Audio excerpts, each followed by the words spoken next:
நீங்கள் விஜய் மீது அண்ணன் விஜய் மீது வைக்கக்கூடிய நம்பிக்கையை ஒரு 10% ராகுல் காந்தி ஐயா மேலே வையுங்க அப்படின்னு அண்ணன் செல்வ பெருந்தகை அவர்களுக்கு இந்த நேரத்தில் ஒரு அன்பான அறிவுரை தெரிவிப்பதே என்னுடைய கடமையாக நான் கருதுகிறேன்.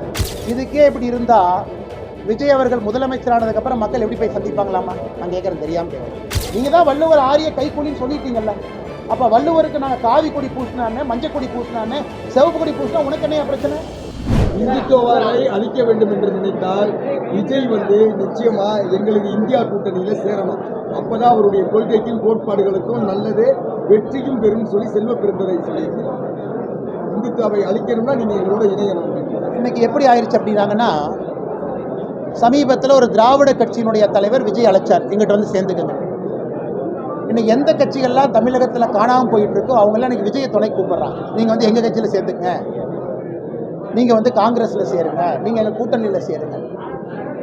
அதனால் அண்ணன் செல்வ பெருந்தகைகளுக்கு நான் சொல்கிற கூட என்னென்னா, நீங்கள் அண்ணன் விஜய் மீது வைக்கக்கூடிய நம்பிக்கையை ஒரு 10% ராகுல் காந்தி ஐயா மேலே வையுங்க அப்படின்னு அண்ணன் செல்வ பெருந்தகை அவர்களுக்கு இந்த நேரத்தில் ஒரு அன்பான அறிவுரை தெரிவிப்பதே என்னுடைய கடமையாக நான் கருதுகிறேன்.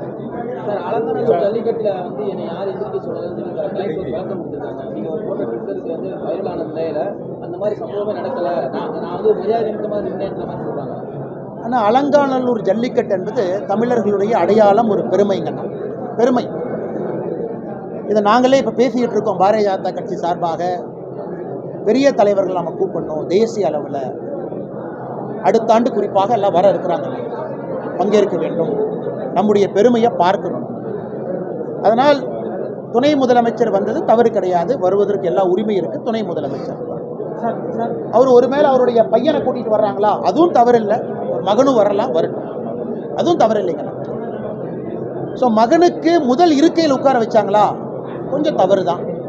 பின்னாடி இருக்கையில் உட்கார வச்சிருக்கலாம். அதை விட மாபெரும் தவறு தன்னுடைய மகனுடைய நண்பர்களை முன்னாடி இருக்கை கொண்டு வர வேண்டும் என்பதற்காக இந்த மதுரையை சார்ந்திருக்கக்கூடிய அமைச்சர் அண்ணன் மூர்த்தி அவர்கள் நடந்து கொண்ட விதம், அந்த காட்சியை பார்க்கக்கூடிய எல்லோருக்குமே தெரியும். இவர் எந்திரிக்கிறாரு, பின்னாடி இருந்தத்தை கூப்பிடுறாரு.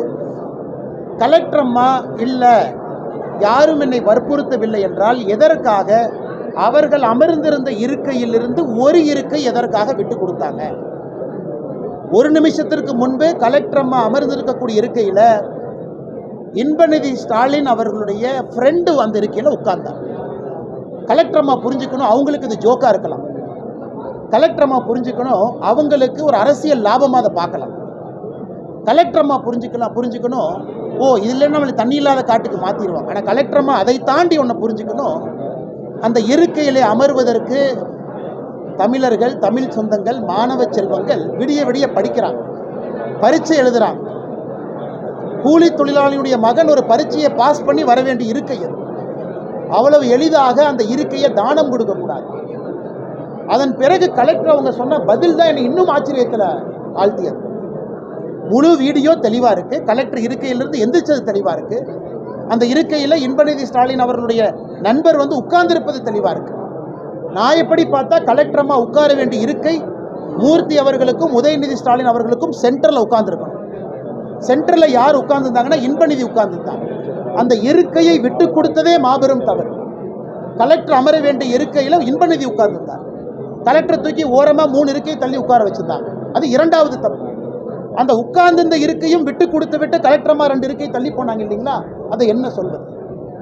தமிழ் சமுதாயம், நம்மை காக்க வேண்டிய அதிகாரிகள் எப்படி தன்னுடைய பதவிக்காக அந்த பொறுப்பை தக்க வைத்துக் கொள்ள வேண்டும் என்பதற்காக அந்த இருக்கையை தானமாக கொடுக்குறாங்க இல்லைங்களா? சாமானிய மனிதருக்கு இந்த கலெக்டர் மீது என்ன மரியாதை, நம்பிக்கை வரும்?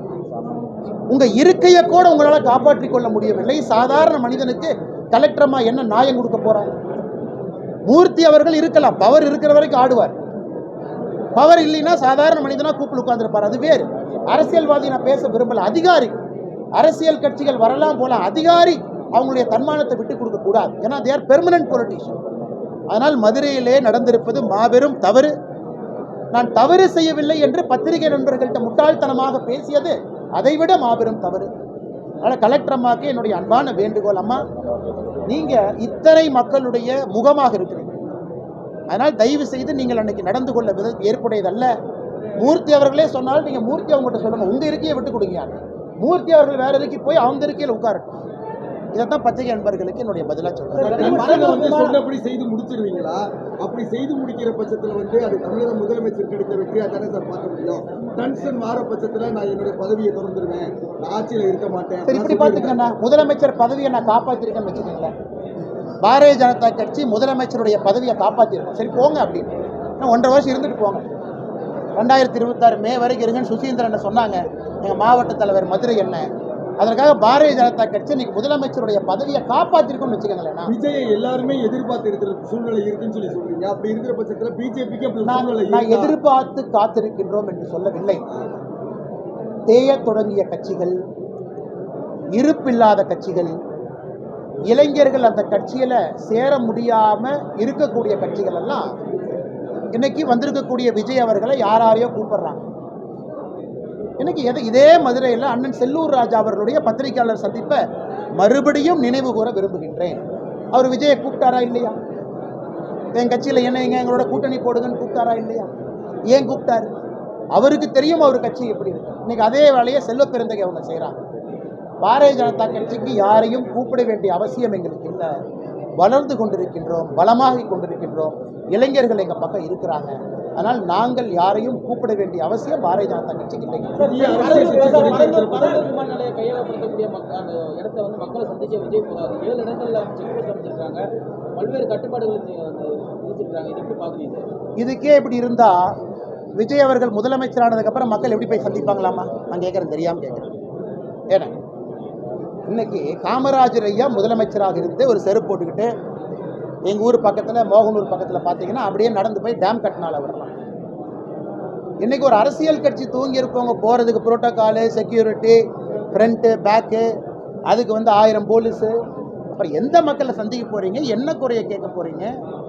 மக்கள் சொல்கிற குறைய அந்த கூட்டத்தில் எப்படி நான் வச்சுக்க போகிறீங்க? ஃபாலோ அப் என்ன? நாளைக்கு ஒரு வேளை நீங்கள்லாம் பதவிக்கு வர்றீங்க, எம்எல்ஏ எம்பி ஆகுறீங்கன்னா யார் உங்களை சந்திக்க முடியும்? நான் 2 பேருக்கு கேள்வி கேட்கிறேன். ஒன்று தமிழக அரசு, இன்னொன்று இது போன்று சந்திக்க வேண்டும் என்று விரும்புவர்கள். அரசியல் என்பது எளியவர்களுக்கா, வலியவர்களுக்கா, இல்லை ஒரு பெரிய ஸ்டார் வேல்யூ இருக்கிறவங்களுக்கா, இல்லை அன்ப்ரூவனா அரசியலுக்குள்ள வந்தவங்களுக்கா, இல்லை இன்னொரு துறையில் நான் சாதனை பண்ணியிருக்கேன், நல்ல நடிகன். அரசியல் வேறு, விஞ்ஞானம் வேறு, சரித்திரம் வேறு, பொருளாதாரம் வேறு, பிலாசபி வேறு. இதுக்கு என்ன சம்பந்தம்? வர்றங்க. இப்ப 2வது காவல்துறை. காவல்துறையை பொறுத்தவரை கட்டுப்பாடு விதிக்காம யாருக்காவது ஏதாச்சும் ஆனா அது காவல்துறை பதில் சொல்லணும். நம்ம காவல்துறை தான் நீங்க ஃபர்ஸ்ட் கேள்வி கேட்பீங்க, என்ன பண்ணீங்க, செக்யூரிட்டி கொடுக்க மாட்டீங்களா? இதையே நான் விசித்திரமா பார்க்குறேன். அரசியல் இருக்கிறவங்க எளிமையாக நடந்து சென்று மக்களை பார்ப்பது தான் இத்தனை காலமாக அரசியலை நான் பார்த்துருக்கேன். முதல் முறையாக புரோட்டோகால், செக்யூரிட்டி, விஐபி, அதுக்கு இங்கே அங்கே இப்படி பார்க்கணும், அப்படி பார்க்கணும், இந்த நேரத்துக்குள்ளே பார்க்கணும். அதனால் காவல்துறையை கெடுபிடி வெடிக்கிறாங்கன்னு காவல்துறை பதில் சொல்லுவாங்கண்ணே. கூட்டமாக வந்துட்டா யாராச்சும் இறந்துட்டாங்கன்னா நான் என்ன பண்ணுறது? இன்னைக்கு திருப்பதியில் ஃப்ரீ டோக்கன் டிஸ்ட்ரிபியூஷனில் அதையே சரியாக நம்மளால் ஹேண்டில் பண்ண முடியல. அதனால் இந்த அரசியலை நான் புதுமையாக பார்க்குறேன். நாளைக்கு எப்படி மக்கள் அணுகுவாங்க? எத்தனை பேர் வீட்டில் போய் பார்க்க முடியும்? எத்தனை பேர் காலையில் 6 மணிக்கு வீட்டுக்கு வெளியே நின்று அண்ணே ஒரு டீ கொடுங்கண்ணே, ஒரு பிரச்சனையை பேசுறோன்னு எத்தனை பேர் சொல்ல முடியும்?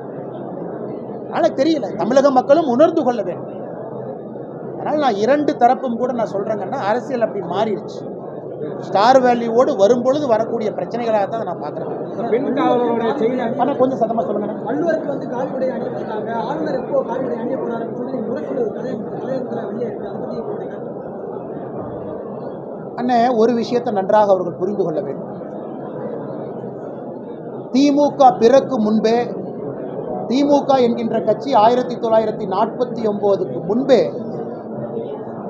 வள்ளுவர் அவர்கள் திருக்குறள்ல ஆன்மீக கருத்துக்களை எப்பொழுதும் சொல்லி வந்திருக்கிறார்கள். ஏன் தந்தை பெரியார் அவர்கள் வள்ளுவரை பற்றி என்ன சொன்னாங்க? ஆரிய கைக்கூலி. தந்தை பெரியார் சொன்னது வள்ளுவன் ஆரிய கைக்கூலி. ஆரிய கருத்துக்களை திருக்குறள் வச்சு திணிச்சிருக்காரு. அதெல்லாம் ஒவ்வாத கருத்துக்கள். அதனால வள்ளுவரை பற்றி ஒருவருக்கு பேச அருகதை இல்லைன்னா தந்தை பெரியார் அவர்கள் வழியில் வந்திருக்கக்கூடிய திமுகவுக்கு அருகதை இல்லை. அதிலும் குறிப்பாக முரசொலிக்கு அருகதை இல்லை. நீங்க தான் வள்ளுவர் ஆரிய கைக்கூலின்னு சொல்லிட்டீங்கல்ல, அப்போ வள்ளுவருக்கு நாங்கள் காவி கொடி பூசினானே, மஞ்சள் கொடி பூசினானே, சிவப்பு கொடி பூசினா உனக்கு என்னையா பிரச்சனை? இதான் ஆரிய கைக்கூலின்னு சொல்லிட்டேன். அப்போ நீ சைடில் போயிரு. நீ வள்ளுவர் வந்து ஆன்மீக கருத்துக்களை திணிச்சிருக்காருன்னு சொன்னேன், சைடில் போயிரு. இன்னைக்கு உனக்கு என்ன பிரச்சனை? ஓ, இவர் வந்து இந்த கலர் பூசிட்டாங்க, அந்த கலர் பூசிட்டாங்க.